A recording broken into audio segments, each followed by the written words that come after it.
Hello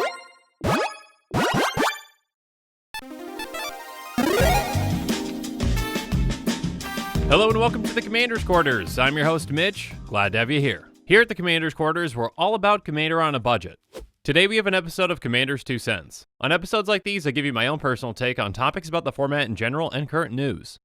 This show and episodes like this one are possible thanks to viewers like you. If you're looking for an easy way to help support this show, make sure that you like, share, and subscribe. Also, hit that bell notification icon so you don't miss any new episodes. And while you're at it, subscribe and review our podcast as well. You can also go check out our playmats and other merchandise at thecommandersquarters.com. Another easy way to support this show is with our TCG player affiliate links. So whether you're buying a deck or individual cards, you can use this general link right here or one in the description. And the final way that you can support this show is by supporting us directly by becoming a patron. There are many benefits to being a patron, and I truly couldn't do this without all of their support.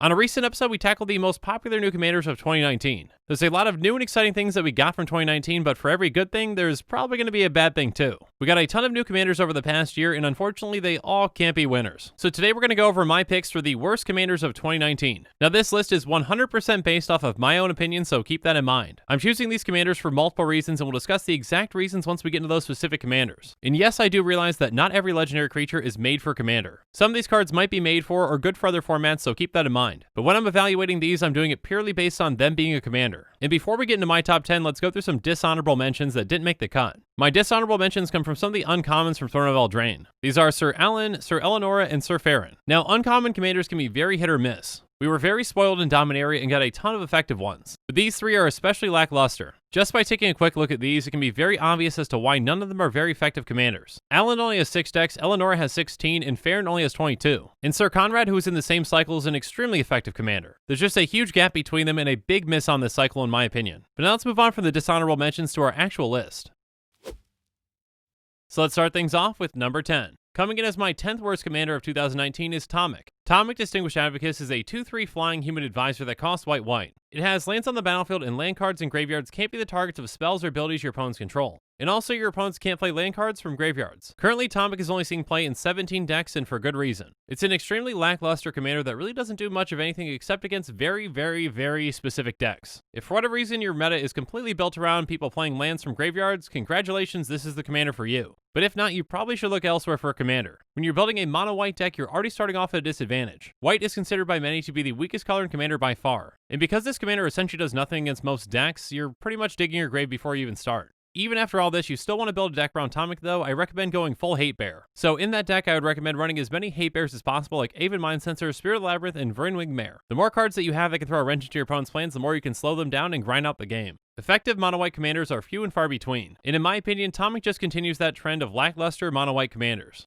Best of luck if you choose to build around this one. But now it's time for us to move on to number 9. And in my opinion, the 9th worst commander from 2019 was Pashlik Mons. Pashlik Mons is a 2/2 goblin warrior that costs 2 and a red. It has whenever it or another goblin you control dies, Pashlik Mons deals 1 damage to any target. And then by paying 3 and a red and sacrificing a goblin, you create 2 1/1 red goblin creature tokens. Currently, Pashlik Mons has 55 decks built around him. So Pashlik Mons made this list because I think it had a lot of potential and fell short in a couple of ways. I think with just a couple of small tweaks, Pashlik Mons could have been a very exciting commander. I think even just the simple change of instead of pinging one target for 1, you ping each opponent for 1 could have made this a great card. Essentially, you're turning this into an Impact Tremors, but just for goblins, or kind of like a mini Purphoros. So in that kind of a way, you're getting 3 damage for each goblin instead of 1. Also, I think its ability is overcosted at 4, and it would have been fine at 3. With these small adjustments, I think Pashlik Mons would have been a much more exciting commander than it is. I don't think either of those adjustments are unreasonable, and they definitely wouldn't make him overpowered. With the way that this card is, though, there's just no reason that if you want to build a Goblin Tribal deck that you wouldn't just go with Krenko instead of this. But if you choose to do that, things like Skirk Prospector, CGN Commander, and Torbrand can come in handy. You're going to want ways to sacrifice your goblins, get more goblins onto the field, and to deal more damage. Again, I think it just fell short in some ways. It could have been a lot more exciting with just some small tweaks. And now it's time for us to move on to number 8. Coming in at 8th place for the worst commander of 2019 is the Haunt of Hightower. The Haunt of Hightower is a 3/3 vampire with flying and lifelink that costs 4 black. It has whenever the Haunt of Hightower attacks, defending player discards a card. And whenever a card is put into an opponent's graveyard from anywhere, put a +1/+1 counter on the Haunt of Hightower. Currently, it's the commander of 169 decks. Like Pashlik Mons, this one could have been a very effective and exciting commander with just a few small tweaks. A mono black mill deck could be a very fun concept to build around. This commander benefits heavily from things getting into your opponent's graveyards, but on its own, it essentially does nothing to help you with that. Making one opponent discard on an attack is not that effective. If this would have been something like milling each opponent for 2, it would have been a lot more exciting. And 6 mana is a bit too much for what this commander wants to do. You're gonna have to invest a lot of mana to get this commander down, and then you really have to protect it. Then you really have got to mill or make your opponents discard other ways to really make this into any kind of a threat. If you do want to build around this though, I recommend using things like Dark Deal, Ghoulcaller's Bell, and Mindcrank. But if you're really looking for a mono black mill deck, I recommend going to Sir Conrad instead. Again, this one had a lot of potential but just poor execution in my opinion. But now let's move on to number 7. Coming in as the 7th worst commander of 2019 is Storev Devkarin Lich. She's a 5/4 zombie elf wizard with trample that costs 1 black/green. And whenever she deals combat damage to a player or planeswalker, return to your hand target creature or planeswalker card in your graveyard that wasn't put there this combat. Currently, she's the commander for just 83 decks. She's just a very underwhelming commander in my opinion. First off, you actually have to hit a player or planeswalker to get her effect. When you do that, you're just getting one creature or planeswalker back from your graveyard to your hand. Generally, when commanders have that combat damage requirement, it's going to be a bigger effect than that. You've got to put your commander in harm's way and actually get her through for some damage to get that effect. And in my opinion, that effect is just pretty lackluster. I don't think it would have been too overpowered to make that creature or planeswalker go right back into play. And that kind of effect might be worth building around. If you do choose to build around her though, one direction you can probably take her as a Super Friends build. Not too many commanders can actually get you planeswalkers back like she can. So you can utilize planeswalkers like Vraska or Garruk. And then you're also going to want ways to protect her and get her through like Whispersilk Cloak. Again, as she is right now though, I just think it's a very underpowered effect for what you have to do to get it. But if you've been dying to build a very specific Golgari Super Friends deck, this might be your best option.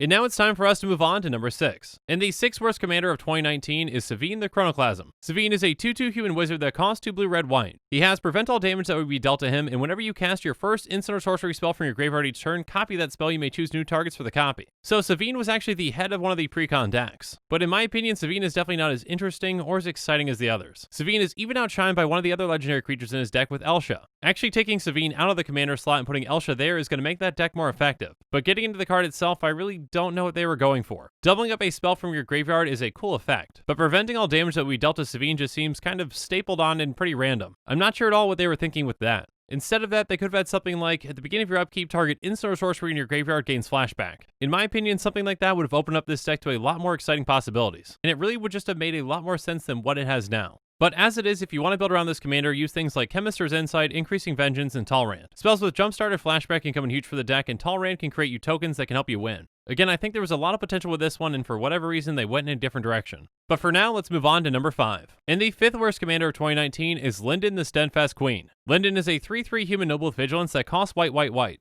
She has whenever a white creature you control attacks, you gain 1 life. Currently, she's only the commander for 38 decks, and it's pretty obvious as to why. For whatever reason, Wizards seems to have it in their mind that if it's a mono-white commander, it has to be garbage. In fact, I would have had this at number 1, I think, but expectations for mono-white commanders are just so low because of that. It's just very frustrating because myself and many other people I'm sure really want to build a mono-white deck that's effective. But currently the only real viable mono-white commander is Shram. That's because it actually provides card advantage. What a concept, white having any kind of card advantage. But no, instead of that, here's this commander with, yes, attack and gain life. My apologies to Linden, but that's only going to get you so far in commander. Now I'll get off my soapbox, but Wizards, I expect better in 2020. Give us some actual viable mono-white commanders. And yes, I know the new Heliod might make for a passable combo deck, but if you can figure out how to give every single other color a form of card advantage, figure it out for white. Until then, if you build a mono-white deck that's not built around Shram, you're already starting off at a disadvantage. But now let me get off my soapbox and let you know what cards to consider if you actually want to build around this commander. You can take a look at Ajani's Pridemate, Angelic Accord, and Feldar's Sovereign. Basically, consider things that benefit you when you gain life. And now it's time for us to move on to number 4.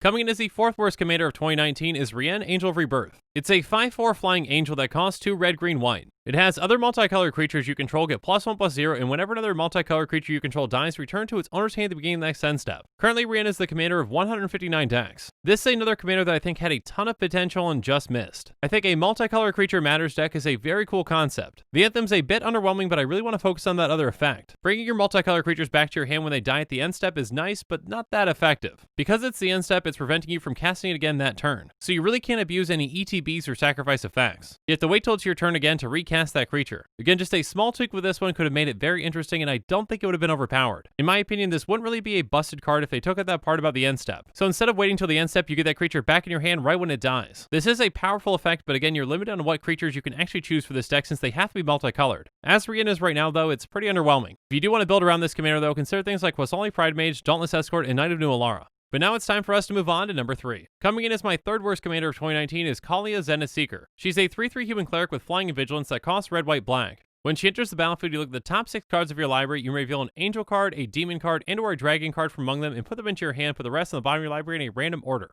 Currently, this Kaalia is the commander for just 191 decks, so this new iteration of Kaalia is a lot less interesting and a lot less powerful. There's a reason that the old one sees so much play and this one sees not much at all. I think her effect is just a bit too restrictive. When she comes into play, she can get you a total of 3 cards. That is, if in the top 6 cards you've got an angel, a demon, and a dragon. So chances are you're probably going to get 1 or maybe 2, but usually not 3. And that's only if you build your deck in a very specific way. To get the most out of her effect, you pretty much have to build an even amount of each of those creature types into the deck. This is much more restrictive than the old Kaalia and not nearly as powerful. It might have been asking a bit too much to get any 3 into your hand, whether they be angels, demons, or dragons. But regardless, I think there was a way that they could have tweaked this to make it more interesting and effective. If you're looking to build around this Kaalia though, try to focus on blink effects like Ephemerate. And again, you're probably going to want an even split of your angels, dragons, and demons. And now it's time for us to move on to number 2. And my second worst commander from 2019 is Zegana Utopian Speaker. Zegana is a 4/4 Merfolk wizard that costs 2 green-blue. When she enters the battlefield, if you control another creature with a +1/+1 counter on it, you draw a card. She has adapt 4 for 4 green-blue. And each creature you control with a +1/+1 counter on it has trample. Currently, Zegana Utopian Speaker only has 72 decks built around her. Only drawing you 1 card if you happen to have another creature with a counter on it really doesn't do much for you. In comparison, the original Zegana can draw you a ton of cards at once. Now, if you're willing to pay another 6 mana, you can turn her into an 8/8, and then she's going to have trample just like your other +1/+1 creatures. This entire card was just very underwhelming and really doesn't make for a good commander. In terms of commanders that care about +1/+1 counters, there's a lot better options out there. And especially as a Simic commander, this one is very underpowered. You might have access to 2 of the best colors in commander, but your commander doesn't really do much. If you want to build around this Zegana though, consider things like Forgotten Ancient, Herald of Secret Streams, and Simic Ascendancy. But again, in my opinion, if you want to build a +1/+1 counters deck, just look elsewhere. But now let's move on to number 1. And in my opinion, the very worst commander of 2019 was Tahngarth First Mate. He's a 5/5 Minotaur warrior that costs 2 red-green. He can't be blocked by more than 1 creature. And whenever an opponent attacks with 1 or more creatures, if Tahngarth is tapped, you may have an opponent gain control of Tahngarth until end of combat. If you do choose a player or planeswalker that opponent is attacking, Tahngarth is attacking that player or planeswalker.